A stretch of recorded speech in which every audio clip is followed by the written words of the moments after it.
And kind of a clap. Thank you.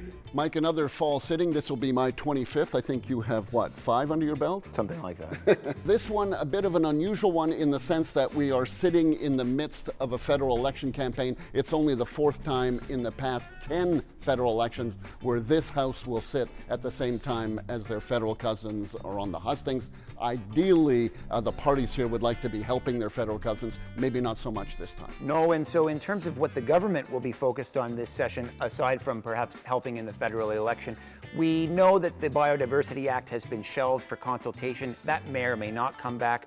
We know the House of Assembly Act is going to be reopened to deal with Boundary Review Commission recommendations and the question of when an MLA ought to have to step down if he or she gets a federal nomination.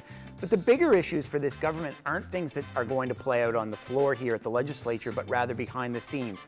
Contract talks with doctors and teachers have continued to drag on, and there are court issues this government is waiting to hear on. Whether or not the Supreme Court of Canada will hear its challenge on keeping private documents related to the Conquered Peoples file, whether or not the government plans to challenge a ruling against them as it relates to consultation for Boat Harbor, and whether or not the government loses in the challenge to have files connected to the Yarmouth Ferry made public. All those things may be more problematic for Stephen McNeil personally and for his government than anything that the opposition can lob their way, but they're bringing their own agenda to the House.